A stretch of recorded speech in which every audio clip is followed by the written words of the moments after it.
Good morning, class. Today we will read chapter 3, The Rats and the Elephants, from your English reader book. So, जैसे कि आपको नाम से पता चल रहा है, The Rats and the Elephant, ये स्टोरी किसके बारे में है?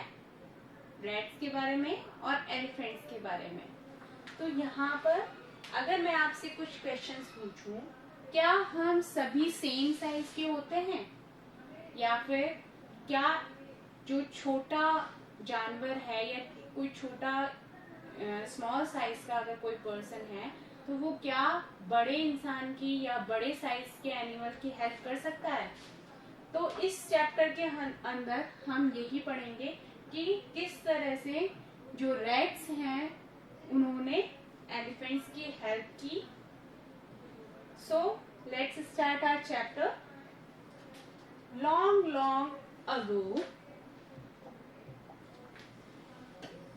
long ago, a group of rats lived happily in a forest. बहुत समय पुरानी बात है कि एक रैट्स का जो ग्रुप था वो एक फॉरेस्ट में बहुत खुशी खुशी रहता था.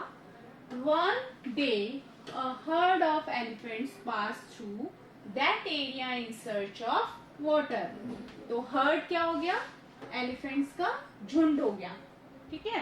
तो एक दिन क्या हुआ कि जो एलिफेंट्स का झुंड था वो उसी रास्ते से जा रहा था. क्या ढूंढने के लिए? पानी ढूंढने के लिए. In search of water they are going and they pass through that area. कौन सा वाला एरिया? जहां पर रैट्स रहते थे, जहां पर रैट्स का घर था, जहाँ पे रैट्स का ग्रुप रहता था. उसी एरिया से जो एलिफेंट्स का जो झुंड था वो पास हो रहा था, वहां से गुजर रहा था वाटर को ढूंढने के लिए, पानी की खोज में. Many homes of the rats were destroyed under their big feet. और इसी जब एलिफेंट्स वहां से निकल रहे थे, उस एरिया से निकल रहे थे जहाँ पर कि रैट्स रह रहे थे, तो क्या हुआ कि एलिफेंट्स तो बड़े बड़े होते हैं, रैट्स स्मॉल होते हैं.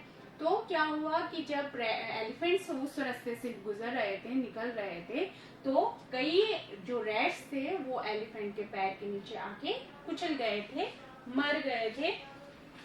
Some rats were also killed. और कुछ रैट्स जो उनके पेड़ के नीचे, पैरों के नीचे जो दब गए थे वो भी मर गए थे. ठीक है. The king of rats, मूषक राज. और रैट्स का राजा कौन था? मूषक राज. मूषक राज जो था went to the king of elephants. वो कहाँ पर गया? एलिफेंट के जो राजा था, जो हाथियों का राजा था, जिसका नाम था गजराज, तो उसके पास में वो चला गया.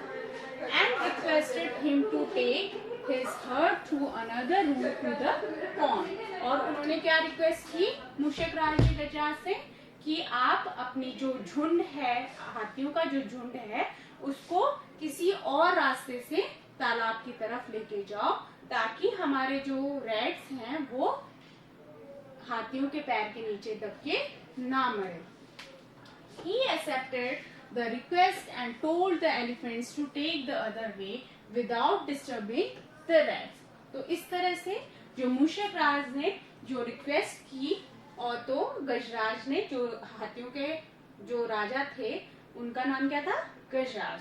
तो उन्होंने उनकी रिक्वेस्ट जो थी वो एक्सेप्ट कर ली कि, और उन्होंने क्या बोला कि yes we can pass through another way, we will take another route, कि हम दूसरा रास्ता ले लेंगे, कि एलिफेंट्स दूसरे रास्ते से चले जाएंगे और रैट्स को कोई भी डिस्टरबेंस नहीं होगा. Mooshak Raj was very happy and pleased. तो मूषक राज कैसे हो गए? बहुत खुश हो गए. एंड प्लीज्ड विद गजराज, और गजराज से इम्प्रेस्ड हो गए, बहुत खुश हो गए. He thanked him.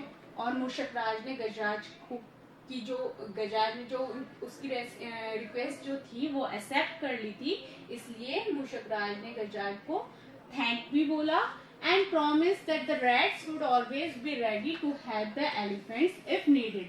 और उन्होंने क्या प्रॉमिस किया मूषक राज ने एलिफेंट से, गजराज से क्या क्या प्रॉमिस किया कि अगर किसी टाइम पर एलिफेंट्स को रैट्स की हेल्प की जरूरत पड़ेगी तो हम हमेशा रेडी हैं आपकी हेल्प करने के लिए। उस टाइम पे हम आपकी हेल्प जरूर करेंगे जब आपको हमारी हेल्प की जरूरत पड़ेगी। Hearing this, the elephants in the herd laughed, thinking how small rats could help big elephants.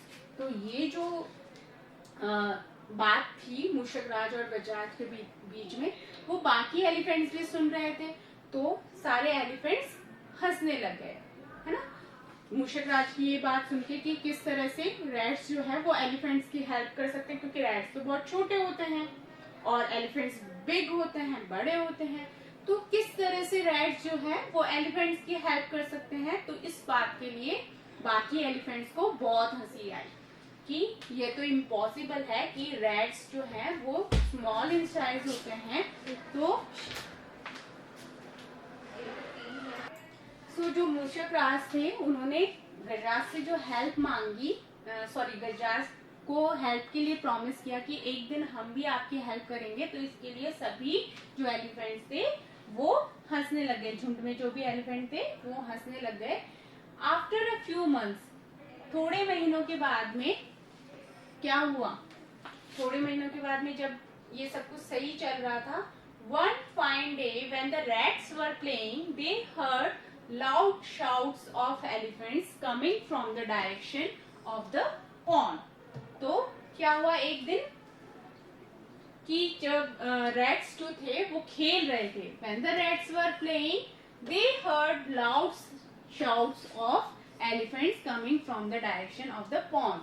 तो तालाब की तरफ से, तालाब की डायरेक्शन से जो एलिफेंट्स की जोर जोर से चिल्लाने की आवाज आने लगी और रैट्स जो थे वो खेल रहे थे। Mooshakraj realized that the elephants were in some danger. तो मूषकराज जो थे, जो रैट्स की जो राजा थे, किंग ऑफ रैट्स थे, तो मूषकराज ने क्या महसूस किया कि मे बी एलिफेंट्स जो है वो किसी मुसीबत में है, maybe in some danger.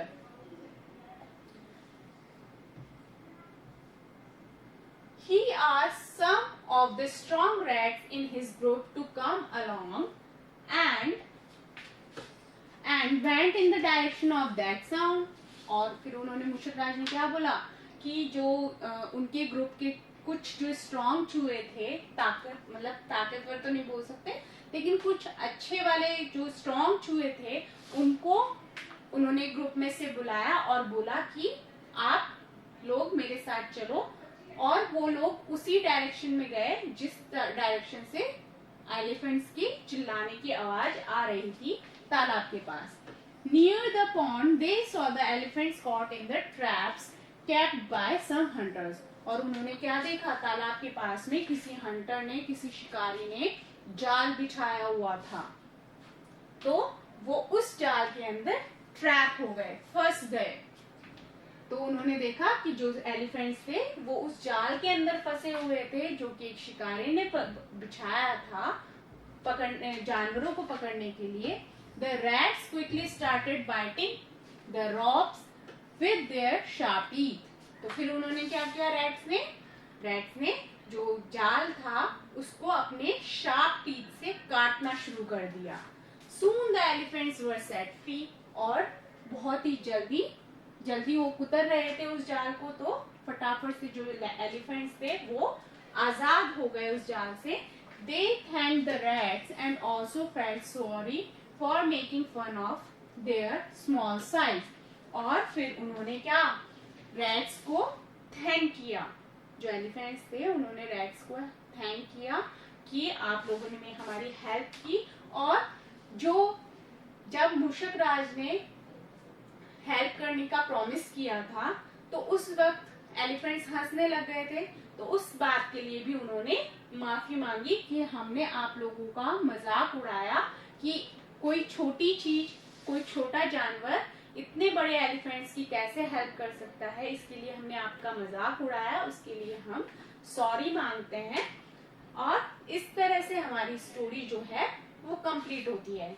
तो what is the moral of the story, कि कभी भी छोटे व्यक्ति को, छोटे कद के व्यक्ति को, या फिर अगर कोई कमजोर व्यक्ति है उसको हमें नेग्लेक्ट नहीं करना चाहिए।